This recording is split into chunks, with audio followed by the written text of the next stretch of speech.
நம்ம CSK mini ஆக்ஷனில் கேமரான் கிரீனுக்காக போக போகிறாங்க. 2026 ஐபிஎல்ல நம்ம சிஎஸ்கே டீமில் இவரை பார்க்குறதுக்கு அதிக சான்சஸ் இருக்குது அப்படின்னு ஒரு லேட்டஸ்டான அப்டேட் வந்து கிடச்சிருக்கு.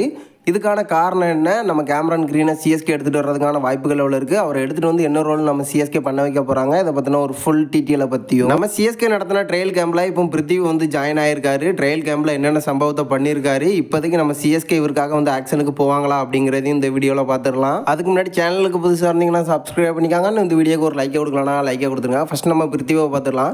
இப்போதைக்கு நம்ம சிஎஸ்கேக்கு வந்து ஒரு ஓப்பனிங் வீரர் வந்து தேவைப்படுறாரு. நம்ம ராகுல் திரிபாதியை சிஎஸ்கே வந்து ரிலீஸ் பண்ண போகிறது கன்ஃபார்ம் தான். ஸோ அந்த இடத்துல ஒரு முக்கியமான வீரருக்காக சிஎஸ்கே வந்து ஆக்ஷனுக்கு போவாங்க அப்படின்னு எதிர்பார்த்துட்டு இருந்தோம். ஆல்மோஸ்ட் பார்த்தீங்கன்னா பிருத்திவை நம்ம சிஎஸ்கே வந்து டார்கெட் பண்ணுறதுக்கான வாய்ப்புகள் இருக்குது அப்படின்னு எக்கச்சக்கமான அப்டேட் வந்து போயிட்டு இருந்து, இப்போ அதை கன்ஃபார்ம் பண்ணுற விதமாக ஒரு ட்ரெயிலில் வந்து இவர் கலந்துருக்காரு. ஆல்ரெடி தெரிஞ்ச விஷயம் தான், நம்ம சிஎஸ்கே ஆல்மோஸ்ட் பார்த்தீங்கன்னா ட்ரெயில் கேம்பை வந்து ஸ்டார்ட் பண்ணிட்டாங்க. அதில் தான் நம்ம பிருத்திவி வந்து ஜாயின் ஆயிருக்காரு. தரமான சம்பவத்தையும் வந்து பண்ணியிருக்காரு. இப்போதைக்கு ஒரு நல்ல ஃபார்மில் வந்து இருந்துட்டு இருக்காராம். அதிரடியான ஆட்டத்தை வந்து வெளிப்படுத்திட்டு இருக்காரு. குறைவான பந்தில் அதிரடியான அரசாதங்களையும் வந்து கடந்திருக்கிறதா வந்து சொல்லப்பட்டிருக்கு. ஸோ இப்போதைக்கு இவரை வந்து ட்ரெயிலுக்கு நம்ம சிஎஸ்கே வந்து கூட்டிட்டு வந்திருக்காங்க. ஸோ ஆக்ஷனுக்கு போகிறதுக்கான அதிக வாய்ப்புகள் இருக்குது. இப்போதைக்கு ஓப்பனிங் பேட்ஸ்மனாக பேக்கப்பாக இவரை யூஸ் பண்ணுறதுக்கான வாய்ப்புகள் இருக்குது. இதன் காரணமாக தான் இவரை வந்து ட்ரெயில் ரூமுக்கு வந்து அழைச்சிருக்காங்க அப்படின்னு ரீசெண்டாக ஒரு அப்டேட் வந்து சொல்லப்பட்டிருக்கு. அடுத்து நம்ம கேமரான் கிரீனை பார்த்துடலாம். சிஎஸ்கே ஒரு மிகப்பெரிய டார்கெட் அப்படின்னா இந்த சீசனுக்காக சிஎஸ்கே கன்ஃபார்மாக இவருக்காக வந்து போக போகிறாங்க அப்படின்னு சில அப்டேட் வந்து சொல்லப்பட்டிருக்கு. இந்த அப்டேட் யார் கொடுத்துருக்காங்க அப்படின்னா நம்ம சிஎஸ்கேக்கு நெருக்கமாக இருக்கக்கூடிய சில இன்ஸ்டாகிராம் பேஜில் தான் இதை பற்றின எக்கச்சக்கமான அப்டேட் வந்து கிடச்சிருக்கு. இவரை எடுத்துகிட்டு வர்றதுக்கான காரணம் என்ன அப்படின்னு கேட்டிங்கன்னா, நம்ம சிஎஸ்கே பொறுத்த வரைக்கும் இப்போதைக்கு டெவால் பிரேவிஸாக இருக்கட்டும், நூர் அகமது, பதிரனா, இந்த 3 பேருமே பார்த்தீங்கன்னா கன்ஃபார்மாக வந்து ரீட்டைன் பண்ணிடுவாங்க. அது மட்டும் இல்லை, நம்ம ரச்சன் ரவந்தரா, கான்வே, இந்த 2 பேர்த்தில் ஒருத்தர் தான் வந்து இப்போதைக்கு பார்த்தீங்கன்னா தக்க வைக்கிறதுக்கான அதிக வாய்ப்புகள் இருக்குது.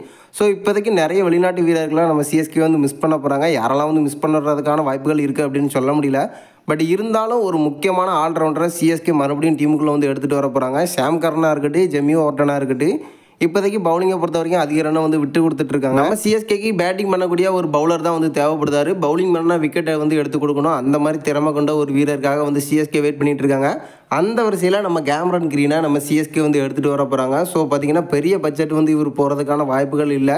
ஸோ இப்போதைக்கு மோசமான ஃபார்மில் இருக்காரு அப்படின்னு சொல்லிட்டு இருந்தாலும் டீசெண்டாக பார்த்தீங்கன்னா பேட்டிங் வந்து சூப்பராகவே பண்ணிட்டுருக்காரு பவுலிங்லேயும்.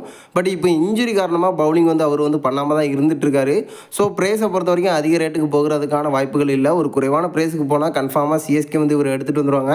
இவரை எடுத்துகிட்டு வந்தால் ஆடலவன் வாய்ப்பு வந்து கன்ஃபார்மாக கிடைக்க போகுது. ஸோ இப்போதைக்கு பார்த்தீங்கன்னா ஒரு மிடில் ஆர்டராக இருக்கட்டும், அது மட்டும் இல்லாமல் ஃபினிஷிங், அது மட்டும் இல்லாமல் எங்கே வேணாலும் இவரை வந்து யூஸ் பண்ணிக்கலாம். ஸோ இதன் காரணமாக தான் நம்ம சிஎஸ்கே இவருக்காக வந்து ஆக்ஷனுக்கு போக போகிறாங்க. எனக்கு தெரிஞ்சு கேமரான் கிரீனை சிஎஸ்கே கன்ஃபார்மாக எடுத்துகிட்டு வருவாங்க அப்படின்னு தான் எனக்கு தோணுது. நீங்கள் என்ன நினைக்கிறீங்க? கேமரான் கிரீனை சிஎஸ்கே எடுத்துகிட்டு வர்றதுக்கான வாய்ப்புகள் எவ்வளோ இருக்குது? அவரை எடுத்துகிட்டு வந்தால் எந்த ரோல் பண்ண வச்சா கரெக்டாக இருக்கும் அப்படிங்கிறத மறக்காமல் நம்மளோட கமெண்ட் பாக்ஸில் தெரிவிச்சிருங்க.